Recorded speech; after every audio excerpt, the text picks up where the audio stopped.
Hi guys, जय हनुमान। स्वागत आप सभी का।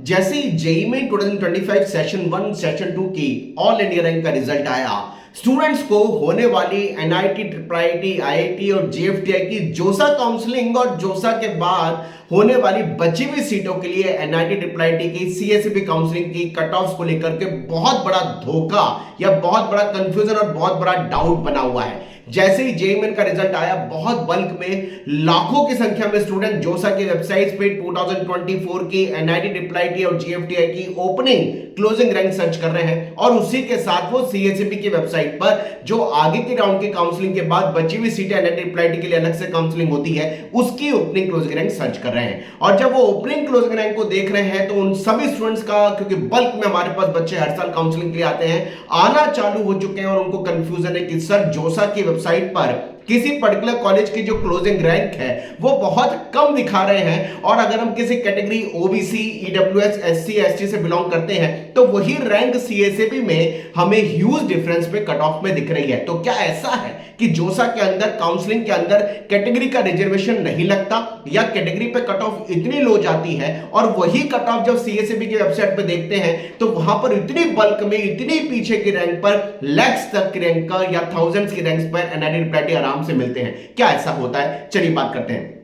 सबसे पहले तो अगर आप जोसा की वेबसाइट पर किसी भी कॉलेज की ओपनिंग और क्लोजिंग रैंक देख रहे हैं तो वो ओपनिंग क्लोजिंग रैंक अगर आप ओपन कैटेगरी से हैं तो वो सीआरएल पर जो आपके रिजल्ट में आई है उस पे वो ओपनिंग क्लोजिंग रैंक है। और जब भी आप अगर किसी कैटेगरी ओबीसी, ईडब्ल्यूएस या एसटी से बिलोंग कर रहे हैं और आप जोसा की वेबसाइट पर जो क्लोजिंग रैंक देख रहे हैं तो वो कैटेगरी वाले स्टूडेंट की कैटेगरी रैंक है, ना कि वो सीआरएल रैंक है। और जैसे ही आप सीएसईबी वेबसाइट पर जो बची हुई सीटों के लिए अलग से काउंसलिंग कंडक्ट होती है उसकी अगर आप क्लोजिंग रैंक देख रहे हैं और आप किसी कैटेगरी से बिलोंग करते हैं तो वो क्लोजिंग रैंक कैटेगरी रैंक पे नहीं है, वो क्लोजिंग रैंक उस पर्टिकुलर कैटेगरी वाले बच्चे की सीआरएल है। यही बहुत बड़ा कंफ्यूजन हो रहा है, बच्चे जोसा की वेबसाइट पे देख रहे हैं। एग्जांपल की तरह एनआईटी सूरत कल की जोसा की वेबसाइट पे जब वो सीएससी क्लोजिंग रैंक देख रहे हैं, अगर वो ओबीसी, डब्ल्यूएस, एससी, एसटी के हैं तो बिलो 1000 उनको मिलती हुई दिखाई दे रही है। और वही एनआईटी सूरत कल की अगर वो सीएससी क्लोजिंग रैंक किसी कैटेगरी से बिलोंग करते हैं और सीएससी की वेबसाइट पे देख रहे हैं तो वो 5000, 6000 तक जाती हुई दिखाई दे रही है। प्लीज बच्चों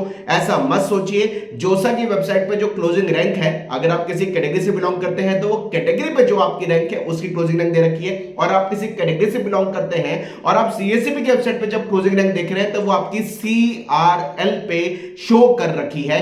इसलिए ऐसा नहीं है कि भाई जोसा की वेबसाइट पे जो कॉलेज इतना पीछे की रैंक पे नहीं मिल पा रहा वो सीएसईबी में इतना पीछे की रैंक पे मिल जाता है। क्या ऐसा मिरेकल होता है? ऐसा कुछ नहीं है। सीएसईबी काउंसलिंग में जो एनआईटी, ट्रिपल आईआईटी और जेएफटीआई की वैकेंसी रह जाती है जोसा काउंसलिंग में, उन्हीं बची हुई सीटों पर सीएसईबी काउंसलिंग कंडक्ट होती है और रैंक में वेरिएशन आता है। मैं खुद आपको कह रहा हूं कि रैंक में वेरिएशन बिल्कुल आता है, लेकिन इतना हाईली ह्यूज रैंक का वेरिएशन नहीं आता कि आप उसको सोचें कि सीएसईबी काउंसलिंग में लैक्स की रैंक वाले बच्चों को ओबीसी, डब्ल्यूएस पे इतने अच्छे एनआईटी की अच्छी ब्रांच मिल रही है और वो 3 लाख, 4 लाख, 5 लाख अगर एससी एसटी का बच्चा है तो भी उसको टॉप एनआईटी में अच्छी ब्रांच मिल रही है। ऐसा नहीं है, वो कैटेगरी रैंक नहीं है, वो सीआरएल आपकी ऑल इंडिया रैंक, आपकी कॉमन रैंक है जिस पे अलॉटमेंट आपकी कैटेगरी का सीएसईबी काउंसलिंग में शो कर रखा है क्लोजिंग रैंक के हिसाब से। और वही कॉलेजेस का जब आप जोसा की वेबसाइट पे देखेंगे और आप किसी कैटेगरी से बिलोंग करते हैं तो वो कैटेगरी रैंक पे शो कर रखा है। इसका मतलब ये भी नहीं है क्या सीएसईबी में रिजर्वेशन नहीं मिलता जो ऑल इंडिया रैंक पे अलॉटमेंट हो रहा है? जी नहीं, ऐसा नहीं है। रिजर्वेशन जो ओबीसी, ईडब्ल्यूएस और एससी एसटी का है वो रिजर्वेशन आपको एज इट इज मिलेगा।